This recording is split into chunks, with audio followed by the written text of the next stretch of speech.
Welcome to the 5-Minute Friday video about pruning. And my point in this video is timing, because we are here at the second week of May as I'm filming this, end of the second week of May as we're filming this. And we're definitely on a clock for these things that we prune after flowering. If you're interested in having a list of shrubs, trees, vines, perennials on pruning timing, I have it on both the Learn to Garden video series and the weekly garden planner. Both have those lists of the timing to prune things. So some things can be pruned in the winter time because they bloom on new growth that next year. And some things if you prune them during the winter time, you cost yourself the flowers. Like this azalea that's next to me, we would cost ourselves the flowers if we'd pruned it during the winter. But again, they're on both of those things, which are available over on the website. Azaleas, like this, especially this Encore Azalea here, are going to bloom multiple times a year. This is autumn lilac, and you can see the flowers that are just spent now. It has this really beautiful lavender color flower. It just completely covers up in flowers twice a year for us, spring and fall. This one has gotten a little bit wider than I want to keep it in this spot. We're probably on the edge of almost having a little too much shade on this one. These Encore Azaleas definitely like a little bit more sun, and it's up in some other things here. So I'll take the opportunity. I'm pruning for two reasons. Okay, here.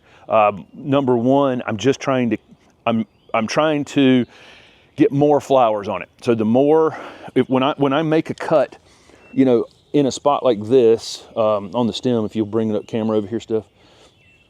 You know, when I make a cut here, azaleas are really good at having dormant buds along stems.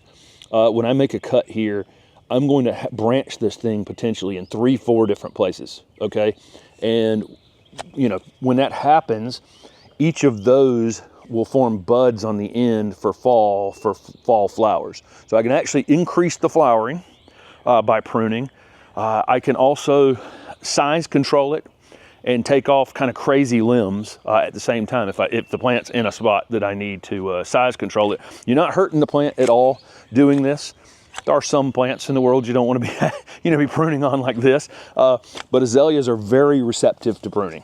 But this one, again, it's got a couple limbs that are just sticking out a little further than I'd like to have them, and I can cut pretty quickly. You can get in here on these plants and get super specific about where you're cutting them. But with some of these leafy evergreen plants like this, it just doesn't matter. I think one of the main things is I like to use my own tools, and I can clean my tools. I'm in charge of cleaning the tools. I don't want to, and I don't want to beat up on landscapers. It has nothing to do with landscapers, but if I take this tool and I go prune a diseased plant somewhere, and then I go prune 7 other places today with that same tool without cleaning that tool, I have the potential to be spreading things around. So of all the maintenance tasks you would do in your garden that you would personally do, this is the one, because you can have your own tools. You can keep your tools clean. You don't have to worry about rosette coming into your garden from a tool, or some other disease issue coming from a tool that's just going from from landscape job to landscape job. And let the landscapers do the rest of it, would be my opinion. But that's all I'm going to do on this thing. All I did was try to even the top out a bit and narrow it back in a bit. I've got this salvia growing next to it. We have a very full garden here. We have peony that was laying on it. I've got a red bud that's back here behind it, and I've got a couple perennials trying to pop up through it. And so now that I've got it size control, within a month it will have flushed back out, and it'll start setting flower buds in midsummer. So the point of this video is the timing on these things, okay? This camellia that's behind it, this is another example of a timing related issue. This thing needs about 4 months to set these flower buds, okay? So and fully leaf back out, foliage harden, it hardened off a little bit, and then form new flower buds. This is a fall blooming camellia, and it doesn't have a heck of a lot of time to grow, harden off, form flower buds, and those flowers open in August, September, October, November as the nighttime temperatures cool. So I need to get this done now. So this isn't just a prune after flowering, it's a prune after flowering pretty quickly, okay, to make sure it's done. All I'm gonna do with this is some of these taller limbs that are on it, I'm just gonna trace them down into the plant just a bit, just to take off some of the shaggy growth that's on the top of it.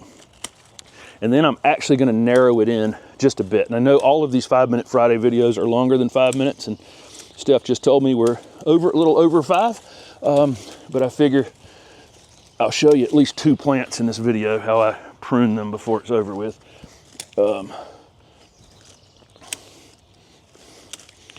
And so, again, I've just kind of, you know, this is a weeping variety, October Magic Ruby, and it weeps down like this, but it will occasionally throw up these taller limbs. So I'll take those again and put them down into the plant just a bit. And then I normally don't do any just kind of general pruning like this, but I'm going to with this because it's gotten wider than I want it. And it's laying on a couple other things going around. So I'm just going to track it, you know, all the way around and narrow it in some, just like that. Not going to hurt it at all. In fact, every place where this thing creates some additional growth, you know, where it goes from that cut end to 3 new pieces, every one of those is going to have a flower bud on them. So I'm actually going to increase the amount of flowers on it, as long as the plant stays happy through the rest of the growing season, obviously. But again, I don't do a lot of this kind of meatballing, but I'm just going around the outside to narrow this thing in some. It's gotten wider than I want to keep it, and I think that's about it. I think that's all I'm going to do on it. What do you think, Steph? A little bit better? Yeah, a little bit better. This is a fairly slow growing plant.